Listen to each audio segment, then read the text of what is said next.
कधी शिक्षणासाठी, कधी नोकरीसाठी, तर कधी केवळ पर्यटनासाठी हजारो भारतीय वेगवेगळ्या देशांमध्ये जातात. पण काही वेळा त्यांना अशा अकल्पित संकटांना तोंड द्यावं लागतं की त्यातून कसं बाहेर पडावं आणि मायदेशी कसं परत यावं हे त्यांना कळत नाही. अशा भारतीयांना मदत करण्यासाठी काम करतात पुण्यातल्या धनश्री पाटील. धनश्री पाटील स्वतः नवऱ्याबरोबर दुबईत होत्या आणि त्याचवेळी कोविडचा सामना त्यांना करावा लागला. त्यांना देशात परतायचं तर होतं, पण त्यासाठी तब्बल 3-3.5 महिने प्रयत्न करावे लागले. आणि मग त्यांच्या लक्षात आलं की भारतात संकटाच्या वेळी परतायचं असेल तर एखाद्या सामान्य माणसाला किती अडचणी येऊ शकतात. धनश्री एकट्याच परतल्या नाहीत, तर त्यावेळी त्यांनी जवळपास 3,000 भारतीयांना परत येण्यासाठी मदत केली. आणि इथे आल्यानंतर नकळतपणे ते या कामाकडे आकर्षित झाल्या. त्यातूनच उभी राहिली रेडिओ ही संस्था, ज्यामध्ये अनेक निवृत्त अधिकारी आहेत, वेगवेगळ्या देशातील लोक आहेत आणि 31 देशांमध्ये हे काम आता उभं राहिलंय. भारताबाहेर कुठल्याही संकटात किंवा युद्धात अडकलेल्या हजारो लोकांना मायदेशी परतण्यासाठी मदत करणाऱ्या धनश्री पाटीलची ही दिलखुलास मुलाखत. नमस्कार, मी प्रतिभा चंद्रन आणि नवराष्ट्राच्या वाव म्हणजे वर्ल्ड ऑफ विमेन या कार्यक्रमात आपल्या सगळ्यांचं मनःपूर्वक स्वागत. मंडळी, तुम्ही अक्षय कुमारचा एअरलिफ्ट हा सिनेमा पाहिलात का? 2016ला हा जो सिनेमा आला त्यांनी सगळ्यांचं लक्ष वेधून घेतलं. कारण इराण आणि कुवेतच्या युद्धाच्या वेळी कुवेतमध्ये जे अडकून पडलेले भारतीय होते त्यांना सोडवण्यासाठी अचानक या भारतीय जो की उद्योजक म्हणून तिकडे स्थायिक झालेला होता, सेटल झालेला होता, त्यांनी काम सुरू केलं. आणि मग ती कहाणी इतकी मोठी झाली की जवळपास 1.5 लाखापेक्षा जास्त लोकांना त्यांनी सोडवलं आणि भारतात आणलं. तो चित्रपट आपण पाहिला असेल नाही का? अशी लेडी अक्षय कुमार कधी विचार केला होता? अशी आपल्यासोबत आज आहे वावमध्ये बोलायला धनश्री पाटील. धनश्री, खूप खूप स्वागत आहे. धनश्रीच्या संस्थेचं नाव जे आहे आणि खूप वेगळी, म्हणजे असं काही ठरवलं नव्हतं, सहजगत्या एका सिच्युएशनमध्ये ती आली आणि धनश्रीला असं वाटलं की आपल्याला जे समस्या आलेल्या आहेत तशा भारतीय जे आहेत जे वेगवेगळ्या देशांमध्ये राहतात त्यांना पण येतात आणि त्यांना कसं सोडवायचं. संस्थेचं नाव आहे रेडिओ. रेडिओ म्हणजे रेस्क्युइंग एव्हरी डिस्ट्रेस्ड इंडियन ओव्हरसीज, म्हणजे परदेशामध्ये कुठल्याही संकटामध्ये अडकलेले जे भारतीय आहेत त्यांना स्वदेशी मायदेशी परत आणण्यासाठी सगळ्या प्रकारचे प्रयत्न धनश्री ही इंजिनियर असलेली युवती महिला करते. बरं, ती याच्यामध्ये कशी अडकली गेली ते पण हे आहे, म्हणजे अडकली म्हणजे चांगल्या अर्थाने मला म्हणायचंय की कशी सुरुवात झाली. खरं कधी विचारच केला नसेल नाही का की म्हणजे तुमचा प्रवासच खूप थक्क करणार आहे. हा, म्हणजे हे जे काम आहे रेडिओ, जे रेस्क्युइंग एव्हरी डिस्ट्रेस्ड इंडियन ओव्हरसीज तुम्ही म्हणा, तर हे अनपेक्षित असं आपण म्हणतो ना ऍक्सिडेंटली आपण त्याच्यामध्ये येणं, असं काहीसं ते झालेलं आहे. मुळात म्हणजे मी थोडक्यात एक सांगेल की मी पुण्यातच जन्म माझा, शिक्षण पुण्याचा, मी मूळचे पुण्याचेच. आणि मिस्टरांच्या जॉबच्या निमित्ताने मी इथे व्यवसाय करायचे. माझं छोटं इलेक्ट्रॉनिक्स एक युनिट होतं. गव्हर्नमेंटच्या काही स्कीम्सच्या अंतर्गत मी वेगवेगळ्या महिलांना स्वयंरोजगाराचे ट्रेनिंग वगैरे द्यायचे. आणि हे सगळं व्यवस्थित छान चालू असताना मिस्टरांना दुबईची जॉबची अपॉर्च्युनिटी आली. मी देखील तिकडे गेले आणि पण तिथे इलेक्ट्रॉनिक फील्डमध्ये फारसा स्कोप नव्हता दुबईमध्ये जेव्हा आम्ही तिथे गेलो 2010 मध्ये.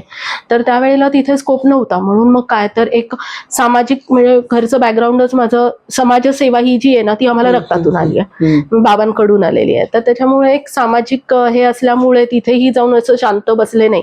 आणि मग काय करायचं, तर मग इव्हेंट मॅनेजमेंट कंपनी स्वतःची चालू केली. तिथे आम्ही खूप सारे Indian festivals, kite festival, Holi याच्यासारखे मोठे मोठे इव्हेंट आम्ही तिथे करायला लागलो.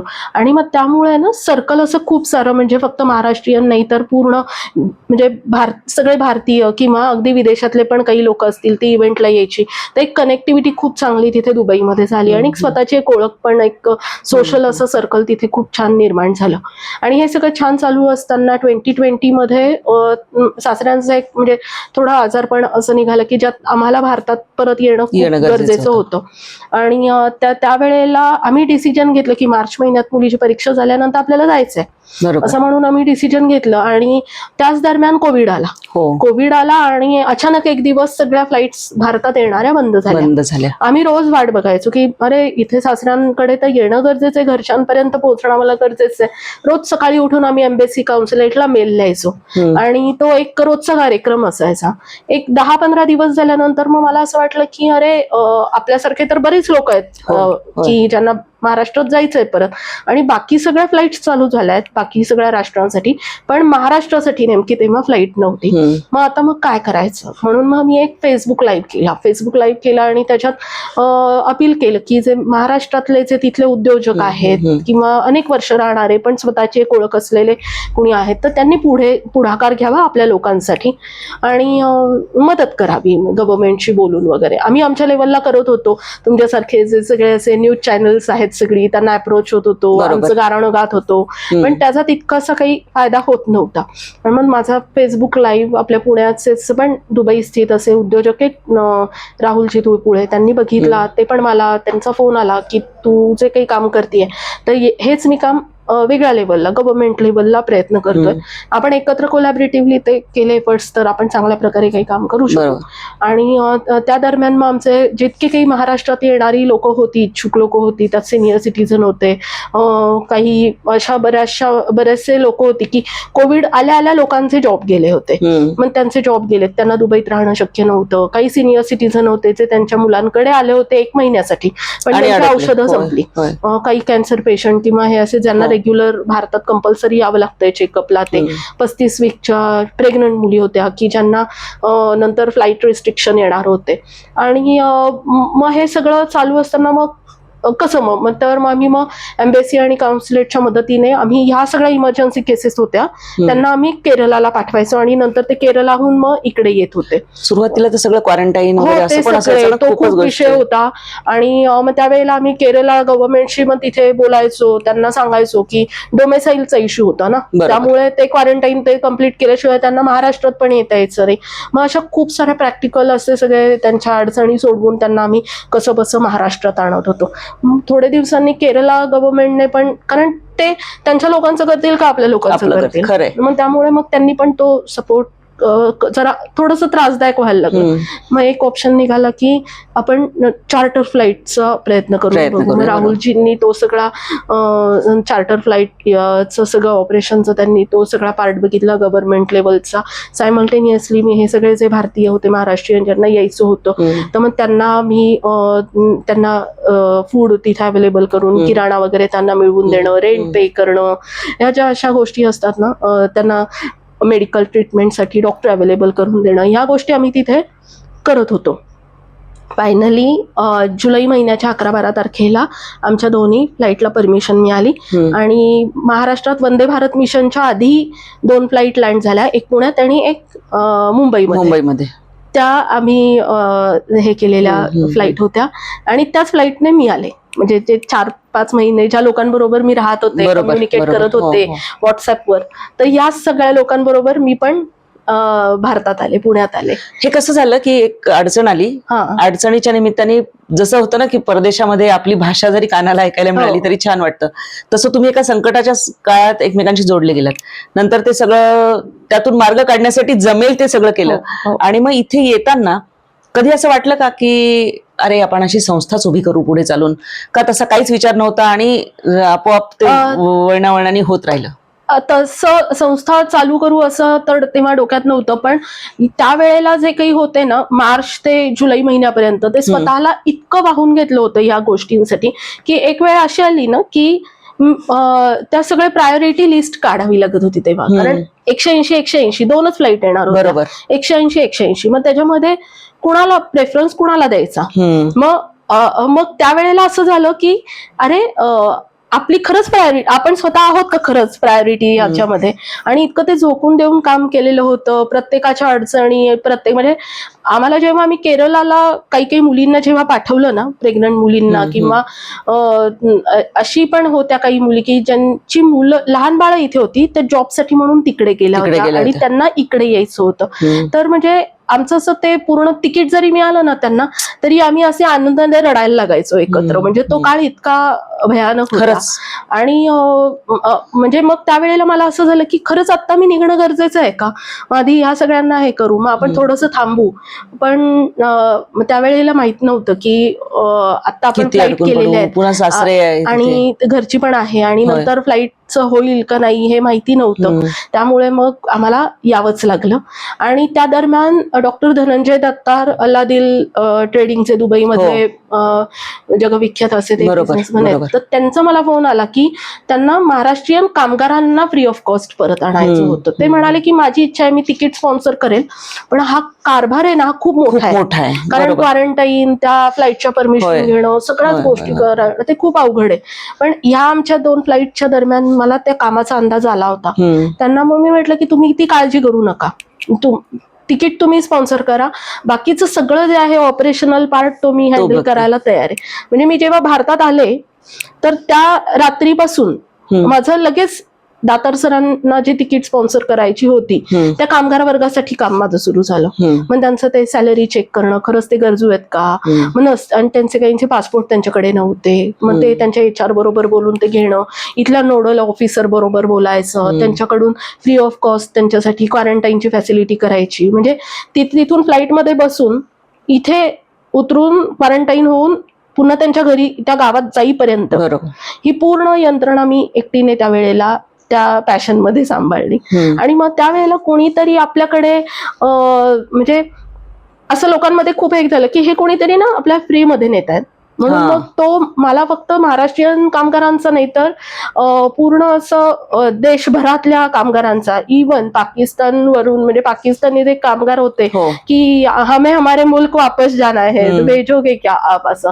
किंवा हळूहळू सौदीवरनं फोन यायला लागला. आणि ह्या सगळ्यामध्ये माझी ओळख किंवा मला मदत एक खूप चांगली झाली ती परराष्ट्र मंत्रालयाचे माजी सचिव डॉक्टर ज्ञानेश्वर मुळे सर, जे माझे मेंटॉर आहेत आता या सगळ्या ओव्हरऑल. कारण माझं काम सुरू झालं त्या मला मार्गदर्शनाची खूप गरज होती. हे काम कसं होतं मुळातच ऑपरेशनली ते हे मला माहिती नव्हतं, कारण हा आपल्या कामाचा भागच नाही. पण त्यांच्याकडून मला खूप चांगलं मार्गदर्शन त्यावेळेला मिळालं. आणि मग मुळे सरांच्या ह्याच्यातून आलं की तू आता एक एक करत केस सॉल्व्ह करते लोकांचे, मग त्यापेक्षा एक आपण संस्थात्मक त्याला रूप असं दिलं तर आपल्याला आपण जगभर काम करू शकू. कारण मुळात त्यांचा परराष्ट्र खात्यातला अनुभव आणि त्यांचे कनेक्ट्स आणि माझं काम करण्याचं हे सगळं तर आम्ही एकत्र करून मग रेडिओची स्थापना केली. हळूहळू एक एक एक देश वाढत मग त्याचं काम आता मग आता कशा केसेस आहेत? म्हणजे हे झालं कोविडच्या काळातलं, पण मी बघितलं की कोविडच्या वेळी सुद्धा आम्हाला पण बऱ्याच वेळा मीडियाकडनं कोणी सातारचे, कोणी कुठले अशा व्हिडिओ क्लिप्स यायच्या. मग कोणी ओळखीचे असतील त्यांच्या थ्रू यायचे की ताई काही करता येईल का. आमच्या हातात तेव्हा काय होतं, एक तर त्या दाखवणे, दुसरं म्हणजे त्या मिनिस्ट्री ऑफ एक्सटर्नल अफेअर्सला टॅग करणे ट्विटरवर आणि हे तर. पण सोशल मीडियाचा इतका चांगला, म्हणजे मला वाटतं धनश्री प्रवासच त्या सोशल मीडिया लाईव्ह पासून सुरू झाला तशा अर्थाने, आणि एक इतकं मोठं काम उभं राहिलं त्याच्यातनं. आता नेमकं कामाचं स्वरूप कसं असतं, कुठल्या कुठल्या देशातले, कारण मला वाटतं युक्रेन आणि या युद्धाच्या वेळी सुद्धा बरेच भारतीयांना परत आणण्यामध्ये मदत झाली, मग ते पोचतात कसं होतं, नेमकं काय तुमची कार्यपद्धती कशी असते?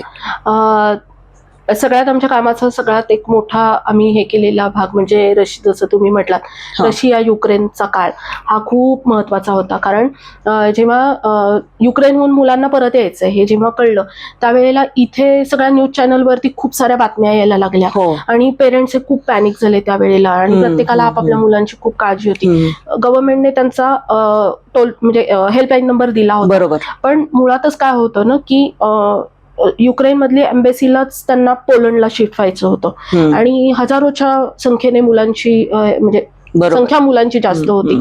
पॅनिक कंडिशन मध्ये मुलंही त्यांना कॉल करतायत, पेरेंट्सही त्यांना कॉल करतायत, त्यामुळे त्या हेल्पलाईन वरून त्यांना रिस्पॉन्ड करणं हे खूप अवघड होतं.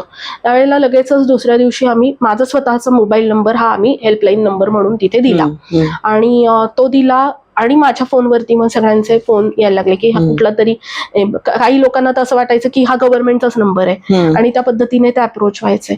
मग युक्रेन एम्बेसी बरोबर माझं बोलणं झालं की आम्ही असं करतोय, तर मग आपण हे कोलॅबरेटिव्हली कसं करता येईल. तर त्यांनी त्यावेळेला एम्बेसीचे 2 ऑफिशियल्स मला अपॉइंट करून दिले खास, की जे मला 24 तास कधी पण आन्सर करतील, म्हणजे मला काही अडचण आली असेल तर ती मला ते आन्सर करतील अशा ह्याने. मग हे 24 तास आमचं काम चालायचं. त्या ह्याच्यामध्ये मी लोकांचे, म्हणजे मुलांचे पेरेंट्सचे मला फोन यायचे, मी त्यांच्या अडचणी समजून घ्यायचे आणि मग एम्बेसीकडून येणारी जी काही माहिती असायची ती त्यांना हे करायचे. कारण मुलं बंकरमध्ये होती, मग त्यांनी तिथून निघायचं का नाही, मग त्यांच्याकडे फूड नाहीये, त्यांच्याकडे पाणी नाहीये, या अनेकशा समस्या होत्या, त्या एम्बेसीपर्यंत मी पोहोचवायचे, एम्बेसी त्याला सोल्युशन द्यायचे. अशा पद्धतीने मग आम्ही ते खूप छान प्रकारे काम केलं. मुलांना बॉर्डर क्रॉसिंगला गायडन्स तो जो असतो तो पूर्णपणे दिला आणि हे रिपोर्टिंग आमचं डेली, म्हणजे हे काम माझं फोन कॉल्स वगैरे तर चालायचे, पण डेली त्याचा जो डाटा आहे तो मी म्हणजे परराष्ट्र मंत्रालयाला रोजच्या रोज तुमचं ते मेल करून सगळं पाठवलं जायचं की या पद्धतीचं ते काम आहे.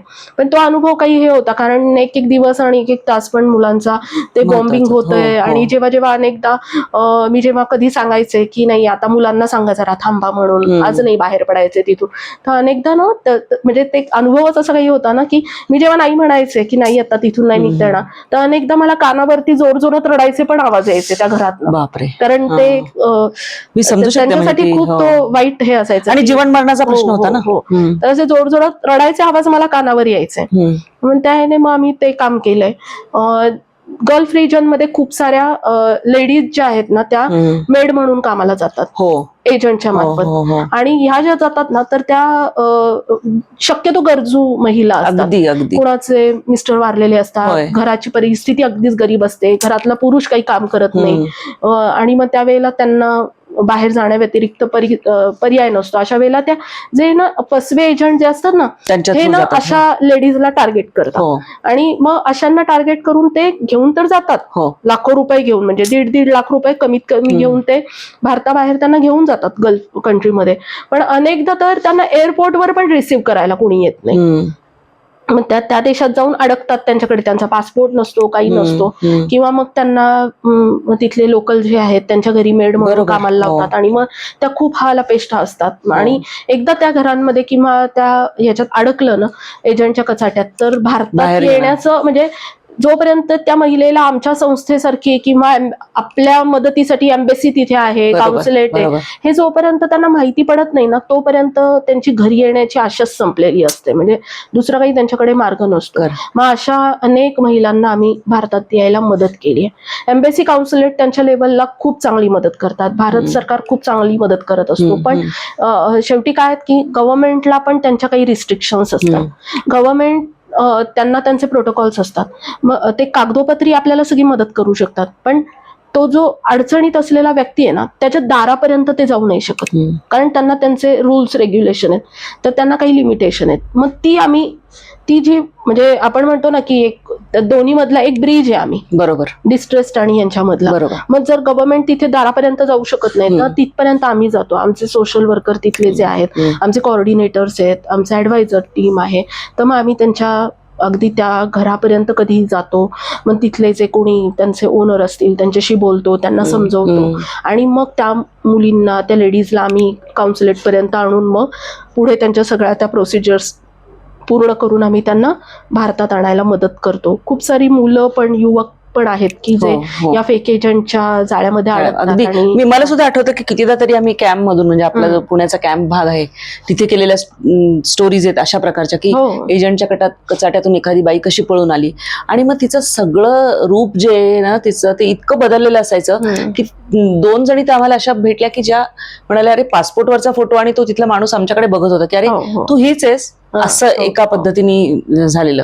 पण कशा तरी त्या कचाट्यातून सुटून इथे आल्या होत्या. मग अजून एक होतं तुमच्या संस्थेचं की मर्चंट नेव्ही मध्ये, तर ते काम कसं, आणि मला म्हणजे एक गंमत अशी वाटते ह्याच्यामध्ये की एक नंबर जो एका ह्याच्यापासून सुरू झाला तो इतका स्प्रेड झाला, नंतर एक संस्थात्मक स्वरूप आलं आता, आणि मग हे कसे संपर्क करतात मर्चंट नेव्ही मधले लोकांना, नेमक्या काय काय समस्या येतात? आता मी जोपर्यंत हे काम सुरू केलं नाही ना तोपर्यंत पण मी विचार करायचे की मर्चंट नेव्ही म्हणजे एक खूप छान पगार आणि खूप चांगलं तसंच म्हणजे असतं, किंवा प्रत्येक कधीतरी जण एखादं even- जहाज चाच्याने पळलं म्हणजे ती बातमी हा. असते. तर अनेकदा तरुण मुलं सुद्धा मर्चंट नेव्ही मध्ये आता सगळ्या कॉलेजेसमध्ये म्हणजे खूप सारं शिक्षणाचा खर्च करून मर्चंट नेव्हीत जाण्याचं स्वप्न मुलांचं असतं. पण ना मुळातच त्या लोकांना आहे ना, म्हणजे कुणालाच आपल्यासारख्या सर्वसामान्य पण आणि जे तिथे शिक्षणासाठी ऍडमिशन घेतात ना त्यांना देखील माहिती नसतं की पुढे काय काय त्यांना पुढे काय काय फेस करायला face लागेल. करावं हो, लागतंय. अगदी अगदी तर मर्चंट नेव्ही हा फक्त आपल्याला तो एक खूप सारा पैसा Flashy आणि पगारावाला flashy, एकदम, तर तसं तो बिलकुल नाहीये. तिथे रोजच्या दिवसाला रोजची एक वेगळी अडचण असते, क्षणाक्षणाला त्यांना वेगळी अडचण असते. एक तर नैसर्गिक असेल म्हणजे वादळ वगैरे हो हे बरोबर. तर अशा असतील. नंतर मग ते जेव्हा ते समुद्रातनं प्रवास करत असतात त्यावेळेला खूप साऱ्या कंट्रीजच्या बॉर्डर्स त्यांना क्रॉस करायच्या असतात. मग तिथे काही म्हणजे नुसती चुकून जरी त्या म्हणजे त्यांच्या शिपची काहीतरी बॉर्डर जरी इकडून तिकडे त्या पाण्यात हे झाली तरी त्या देशाच्या ह्याच्यावरती तो म्हणजे कायद्याच्या कचाट्यात ते तिथे बरोबर. सापडतात. हो. तर ह्या ना त्या वेगवेगळ्या कारणांमुळे अनेक असे इनोसंट मर्चंट नेव्ही मधली जी लोक आहेत ना ती इनोसंट असताना पण ती अनेक देशांच्या जेलमध्ये आहेत, त्यांच्यावर अनेक गुन्हे आहेत. आणि जनरल केसमध्ये कसं असतं की आपल्या रेग्युलर लोकांच्यासाठी असलेले लॉज रूल रेग्युलेशन आणि ह्या सी फेअरर्स साठी असलेले याच्यामध्ये खूप फरक आहे आणि यांचं खूप कॉम्प्लिकेटेड आहे. यांच्या केसेस ज्या असतात त्या डायरेक्टली त्या देशांच्या मध्ये ते डील करावी लागते. म्हणजे ते भारत सरकारच्या खूप हायएस्ट याच्यावरनं एमईए कडून जर लक्ष घातलं गेलं, ते बोललं गेलं तरच ती गोष्ट, किंवा डीजी शिपिंग हे त्यांचं डिपार्टमेंट असतं तर त्यांच्याकडनंच ती सॉल्व्ह होऊ शकते. तर अशा म्हणजे आता आपण ते हे बघतो की अनेकदा त्या शिपवर आता आजकाल हल्ले व्हायला लागलेले आहेत ते, किंवा कुणाची जर डेथ झाली ना ऑन बोर्ड असताना तर साधारण एक बॉडी आम्हाला परदेशातून आणायला 8 दिवस लागत असतील ना तर ह्या सी फेअरर्सच्या बॉडी आणायला 2-2 महिने लागतात. खूप कॉम्प्लिकेशन आहेत त्यांच्या सगळ्या कागदोपत्री याच्यामध्ये. तर याच्यासाठी आमचं एक सी फेअरर विंग आहे, त्याच्यामध्ये कॅप्टन गजानन करंजीकर जे महाराष्ट्रीयनच आहेत आणि एक कॅप्टन संजय पराशर असे म्हणून दोघंही आहेत. त्या दोघांना पण म्हणजे सी फेअरर्सचं मसिहा म्हटलं जातं की ते त्यांचा एक्सपिरियन्स तितका आहे. आणि ते डीजी शिपिंग हे जे डिपार्टमेंट आहे सी फेअरर साठीच तर त्याच्यामध्ये त्यांचे खूप चांगले रिलेशन आहेत. तर त्याच्यामुळे on a single phone call आम्ही या सगळ्या लोकांना असिस्ट करू शकतो. मग आता रेडिओचे ऑफिसेस कोणत्या कोणत्या देशामध्ये आहेत आणि किती लोक आहेत जे या संस्थेशी जोडले गेलेले? आता सध्या ऑफिशियली आम्ही 31 देशामध्ये काम करतोय. त्याच्यामध्ये पूर्ण गल्फ रिजन, गल्फ मधल्या सगळ्या कंट्रीज आहेत. नंतर UK, कॅनडा, US ह्या आहेत. नंतर सिंगापूर, मलेशिया, चायना, मालदीव्स अशा बऱ्याचशा म्हणजे ऑलमोस्ट सगळ्या देशांमध्ये. कंबोडियामध्ये आता आमचे ऍडवायझर नाही आहेत पण कंबोडियामध्ये आमचं खूप मोठं काम चालू आहे. तर अशा आणि ज्या देशातून कॉल येतो त्या देशातला आम्ही लगेच एम्बेसीला आणि तिथल्या दूतावासाबरोबर कॉन्टॅक्ट करून ते काम म्हणजे त्यांचं करून देतो लगेच. दुसरं मला हे विचारायचंय की 24 तास फोन केव्हाही चालू ठेवायला गेलं म्हणजे अलर्ट ठेवायला लागत असेल ना, आणि किती फ्रिक्वेन्सी असते साधारण कॉलची? आणि बरं टाइम झोन आपण जर विचार केला तर इकडची वेळ, भारतातली वेळ आणि दुसऱ्या देशांमधली वेळ, प्रत्येकाचा टाइम झोन वेगळा आहे. मग उशाशी फोन घेऊन झोपतेस, काय करते? माझा फोन माझ्या हातातच कायम असतो असं म्हटलं तरी चालेल. कारण कोविडच्या काळामध्ये फोन कॉल येण्याची संख्या इतकी हजारोने होती ना, तेव्हा आम्ही फ्रीमध्ये जेव्हा तिकीट आणलो तर त्यावेळेला मला नाही वाटत की माझा फोन कधी शांत बसला असेल. मी असे फक्त असे फोन रिसिव्ह करायचे म्हणजे एक कट होताना, आणि 24 तास तेव्हाही फोन चालू होते. युक्रेन काळातही तेच होतं. रोजचे आम्हाला वेगवेगळ्या देशातून वेगवेगळे कॉल येतात. कारण कसं होतं, एखाद्याला आम्ही सोडलं एखाद्या देशातून, तो त्याची कागदोपत्रे सगळी पूर्ण करायला जेव्हा एम्बेसीमध्ये जातो आणि एम्बेसीत असे बरेचसे असे वेटिंगला असलेली बरीच लोक असतात, रोज येऊन बसतात. मग ते त्याला विचारतात की अरे आम्ही तर एवढे महिने बसलोय इथे, म्हणजे येतोय जातोय, मग तू कस काय चाललाय? मग तो त्यांना देतो. मग तिथे त्यावेळेला एम्बेसीत 10 लोक बसली असतील तर त्या 10 लोकांना आपोआप तो नंबर मिळतो. म्हणजे एक जण सोडला ना आम्ही एखाद्या ह्याच्यातून, की बहरीन मधनं एखाद्याला सोडलं सपोज, तर बहरीनचे मला त्याच आठवड्यामध्ये एक 10 कॉल तरी कमी येऊन, कारण तो एक कनेक्ट होत जातो, ह्युमन चेन, मानवी साखळीचे. आणि हे काम इतकं जबाबदारीचं आहे ना की मी कुठलाच फोन कॉल मिस नाही करू शकत, कारण आपल्याला वी नेव्हर नो की कोण कुठल्या देशात कसा अडकलेला असेल. आणि ही लोक जी असतात ना, जी शक्यतो करून एजंटच्या माध्यमातून परदेशात अडकलेली, तर त्यांना एकतर त्यांच्याकडे ना सिम नसतं, काही नसतं, कुठून तरी बिचाऱ्यांना वायफाय मिळतं, मग त्यातून ते पटकन कुठून तरी व्हॉट्सअप कॉल करत असतात. मग अशा वेळेला मग जर आपण नाही कॉल घेतला आणि तो मिस झाला तर मे बी त्यांच्यासाठी शेवटची पण संधी असू शकते की कॉल करण्याची किंवा कुणाला तरी संपर्क करण्याची. त्यामुळे एक आता हे जे काम आहे ना, ते एक जबाबदारी, म्हणजे एक आपण स्वतःहून घेतलेली एक अशी जबाबदारी समजून मी करते. त्यामुळे त्याच्यात कुठलाही एक्सक्यूज नाही. एक महत्वाचं आहे की आपण बोलत होतो तेव्हा की कंबोडिया, तर दर्शक तुम्हाला सांगते, कंबोडियाची जी समस्या सांगितलेली ती खूप वेगळी आहे. कारण नोकरीच्या आमिषानं, ज्यांना कामाची गरज आहे असे लोक तिथे जातात, एजंटच्या माध्यमातून जातात, फसव्या लोकांच्या माध्यमातून जातात, आणि मग तिथे अक्षरशः ते त्यांच्या नकळत मजबुरीने सायबर क्राईम मध्ये ओढले जातात. आणि मग त्यांची सुटका करणं अवघड होत असेल ना. आणि म्हणजे ते एक तर तिकडच्या कायद्याने पकडले गेले तरी पुन्हा प्रॉब्लेम, अशा असंख्य त्याच्यामध्ये कॉम्प्लिकेशन असतील. काय नेमकं आजकाल हा खूप चांगला तुम्ही विषय घेतलात, कारण त्याच्यात जनजागृती होणं खूप गरजेचं आहे. तर त्याच्यामध्ये कंबोडिया आजकाल आपल्याला सगळ्यांना हे जे आपण रोज फोन करतो आणि त्यावेळेला येतं ना की सायबर क्राईमचे आपल्याला तिथे ऐकायला मिळते, बरोबर. तर हे जे खरे कॉल्स येतात ना आपल्याला, तर ते कंबोडिया वगैरे यासारख्या देशांमधनं असतात. आपल्याच लोकांना फसवे एजंट की काहीतरी IT सेक्टरमध्ये वगैरे जॉब लावून देतो असं म्हणून तिकडे नेतात त्या तरुण मुलांना. एखाद्या रूम मध्ये त्यांना असे हजारोच्या संख्येने कंबोडियामध्ये आता आपले भारतीय युवक आहेत आता की जे एजंटने फसवून नेलेले. एकेका रूम मध्ये असे पूर्ण गेल्या तिथे त्या हॉटेल्सच्या अशा त्यांच्या रूम असतात त्या, किंवा अशा रूम त्यांची अड्डेत असे, जिथे असे खूप सारी मुलं ते एकाच रूम मध्ये अशी त्यांना हे करून ठेवतात. प्रत्येकाला 100 मोबाईल हातात दिलेले असतात आणि त्यांना ती लिस्ट देतात आणि त्यांना ते काम करायचं असतं, हे जे आपल्याला कॉल येतात ते त्याचे. आणि ही मुलं मग त्यावेळेला त्यांनाही कळतं ना की हे सायबर क्राईम आहे आणि आपण ह्याच्यातून प्रॉब्लेम मध्ये येऊ. मग अशा वेळेला जेव्हा ते अपोज करतात की मी नाही हे काम करणार, तर त्यावेळेला त्यांना जीवे मारण्याची धमकी दिली जाते. इव्हन ते अनेकदा गन पॉइंटवर पण असतात, शॉक देऊन तुम्हाला मारून टाकू अशी त्यांना एक धमकी असते. शॉक द्यायचं मशीन असतं त्यांच्या समोर. तर अशी अनेक चुकून माकून त्यांना कुठून तरी नंबर मिळतो, म्हणजे त्यांच्या फॅमिलीला, आणि ते आम्हाला कॉन्टॅक्ट करतात. आणि ह्या सगळं काम करता करताच कंबोडियाची जी एम्बेसी आहे, तिथले ऑफिशियल आहेत, त्यांच्याबरोबर आमचं खूप चांगले आता कनेक्ट झालेले आहेत की on a single phone call ते माझा जो काही इश्यू असेल, कुणीही असेल डिस्ट्रेस, तर त्याला भारतात यायला मदत करतात. आता रिसेंटली 15 दिवसापूर्वी आम्ही बेळगावचाच एक महाराष्ट्रीयन मुलगा होता, त्याला तो असाच गेला होता आणि त्यानेच त्याचा एक्सपिरियन्स, त्याला ते काम करायला तर लावतच होते, पण एवढं सगळं होऊन त्याने विरोध केला.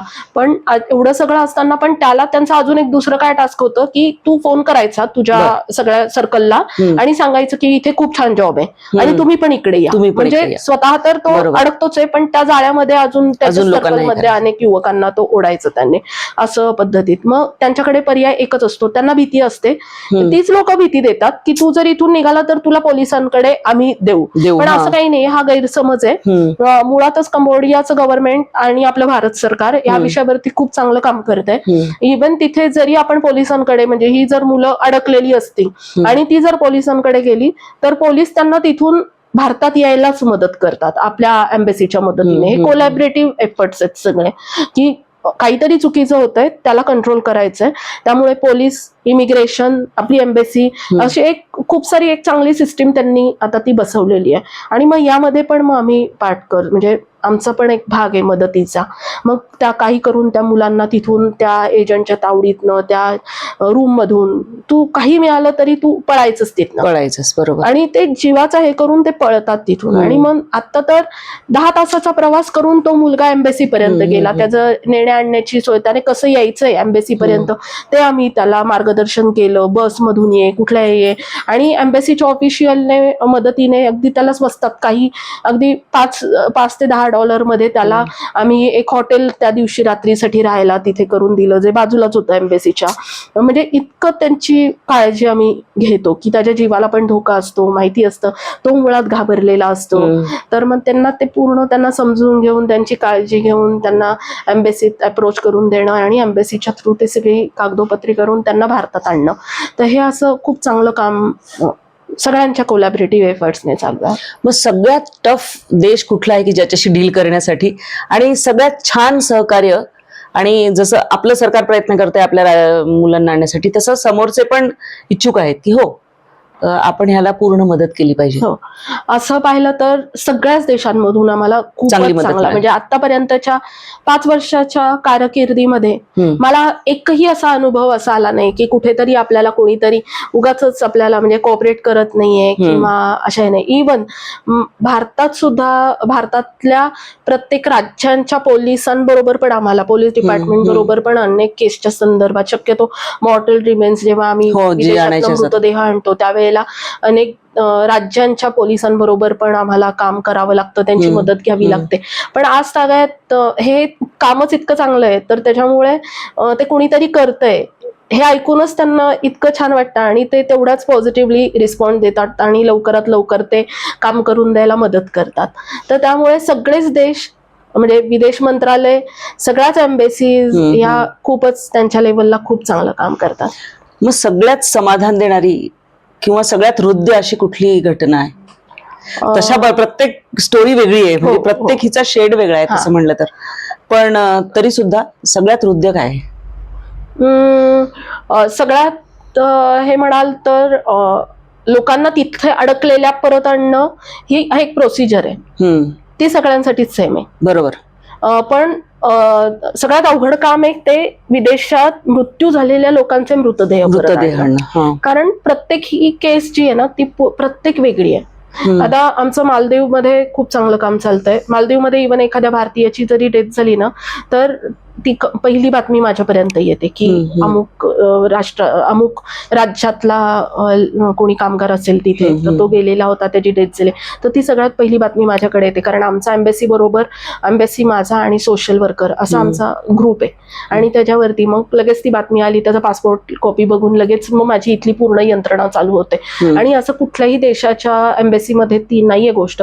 सगळ्या एम्बेसीमधनं ज्या डेड बॉडीज येतात त्या राज्यांच्या त्या कॅपिटल सिटीजच्या एअरपोर्ट पर्यंत येतात. पण आम्ही मालदीवच्या एम्बेसी बरोबर ही सिस्टीम आम्ही हे केलेली आहे की आम्ही कुठल्याही भारताच्या कुठल्याही खेडोपाडी कानाकोपऱ्यात कुठेही असू दे, आम्ही त्या डेड बॉडीची डिलिव्हरी त्या घराच्या दारापर्यंत देतो. कारण हा खूप महत्वाचा विषय आहे. कारण मुळातच कुणाची तरी आपल्या जवळच्या व्यक्तीची डेथ तिथे झाली, एकतर हे पचवणं खूप अवघड असतं आणि डेड बॉडी परत आणण्याचा जो कालावधी असतो तर तो खूप असतो, म्हणजे तो खूप आहे. आता आमच्यासारखे जर लोक लक्ष घातले तर म्हणजे ते 8 ते 10 दिवसात येतं. अदरवाईज काही काही केसेस मध्ये अजून खूप दिवस लागतात. मग अशा वेळेला एकतर त्यांचं दुःखाच्या ह्याच्यामध्ये त्यांचा पूर्ण पेशन्स संपलेला असतो आणि मग अशा ह्याच्यात एअरपोर्ट पर्यंत जायचं, ती बॉडी रिसिव्ह करायची, ह्या सगळ्या गोष्टी खूप अवघड आहेत. मग त्याच्याच आणि बिहार, राजस्थान, पंजाब हे जी खेडी आहेत ना, इथले मुळातच त्यांना हिंदी पण येत नाही, त्यांच्या लोकल लँग्वेज बिहारी वेगळी आहे त्यांची लँग्वेज, तर त्यांना कम्युनिकेशनला खूप इश्यू येतो. मग अशा वेळेला मग हे सगळं करणार कसं ना ते, तर मग त्यामुळे मग आम्ही ती घरापर्यंत पोहोचवण्याची व्यवस्था केली आहे. सगळ्यात अवघड त्याच्यामध्ये एक अनुभव म्हणजे तुम्ही म्हटलात की अनुभव काय, तर मालदीवमध्ये म्हणजे एक बातमी आली आमच्याकडे की इंडस्ट्रियल गॅस एक्सप्लोजन मध्ये 2 मुलं हे झाली, म्हणजे त्या एक्सप्लोजन मध्ये त्यांचा मृत्यू झाला. 27 वर्षाचा 28 वर्षाची अशी 2 मुलं, म्हणजे ती एक होता ओरिसाचा, एक होता बिहारचा. मला वाटलं ठीक आहे, म्हणजे नेहमीच आमच्या कामाचा भाग. बरोबर. तर जनरली आम्ही काय करतो, मालदीवमध्ये ना एम्बाल्मिंग जी सिस्टीम म्हणजे प्रोसिजर आहे ना डेड बॉडी प्रिझर्व करण्यासाठी, जी खराब होऊ नये म्हणून, तर ती तिथे नाहीये. तर त्याच्यामुळे बॉडी लवकर खराब होते. मग ती आणणं इथे मुळातच एक खूप ना चॅलेंजिंग असतं, कारण इथे येईपर्यंत ती डेड बॉडी खराब झालेली म्हणजे होऊ शकते. मग ती आम्ही त्याच्यासाठी ना मुंबईमध्ये आमची एक टीम आहे छान, आणि असेच सगळे म्हणजे आहेत सगळे म्हणजे प्रोफेशनली काम करणारे, अँब्युलन्स सर्व्हिस, नंतर एम्बाल्मिंग करणं, पोस्टमार्टमच्या ह्याच्यातले डिपार्टमेंट मधले, पण ते फक्त हे आपण चांगलं काम करतोय ना म्हणून अशी सगळी ती एकत्र आलेली team आहे आमची. आणि मग on a single phone call मग लगेच माझी ती यंत्रणा लागते आणि ती लोक लगेच तिथे, मग आम्ही ती बॉडी जी असते ती मुंबईला आणतो, मुंबईला आम्ही ती रिसिव्ह करून त्याचं एम्बाल्मिंग वगैरे करतो आणि तिथून परत त्याला ते कॅफिन मध्ये वगैरे हे करून मग त्यांना एकतर बाय रोड अँब्युलन्सने जर ऍक्सेसेबल असेल तर, अदरवाईज मग डोमेस्टिक एअरवेजने त्या राज्यात आणि तिथून मग अँब्युलन्सने परत त्या खेड्यात, असं आम्ही ते पूर्ण दारापर्यंत पोहोचवतो त्यांच्या. तर ही सगळी सिस्टीम असते. मला वाटलं की ते नेहमीच आपलं काम आहे म्हणून मी हो म्हटले.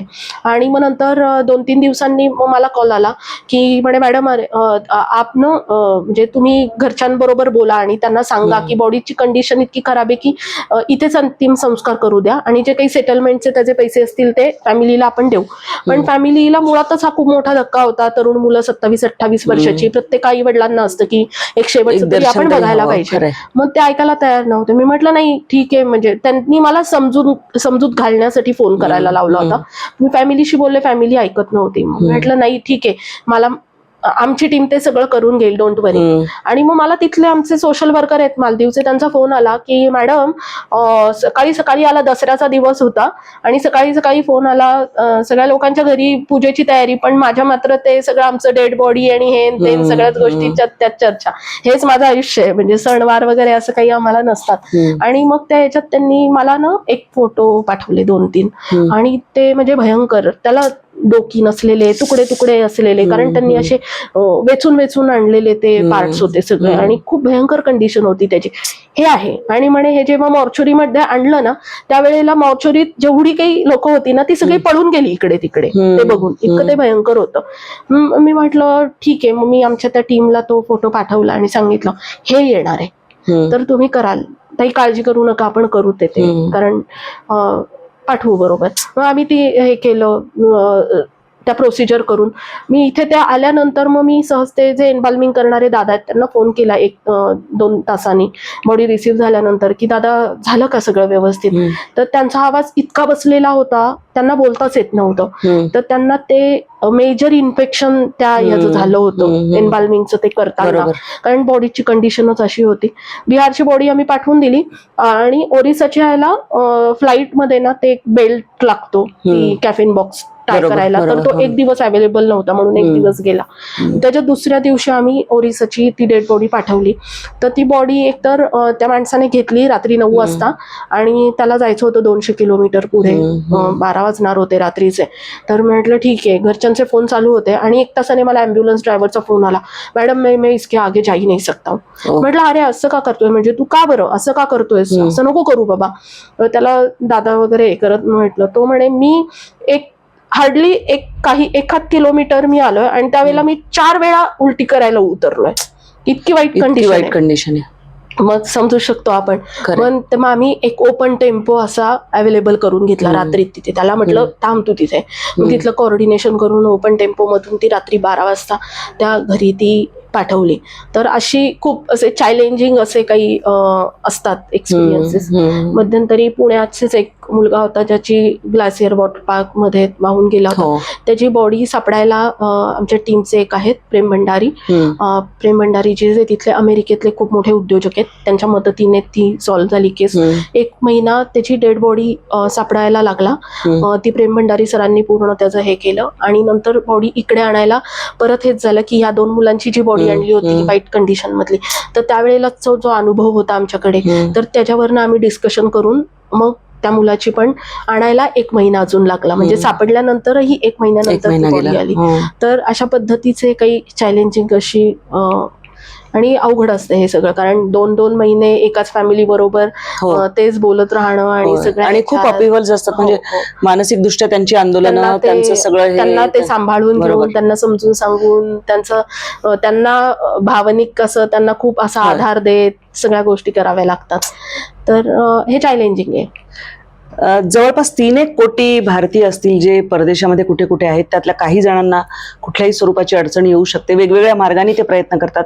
त्यातले बरेच जण रेडिओच्या माध्यमातून, म्हणजे जे संस्था आपण बोलतोय त्यांच्या माध्यमातून देशात त्यांना परत आलंय.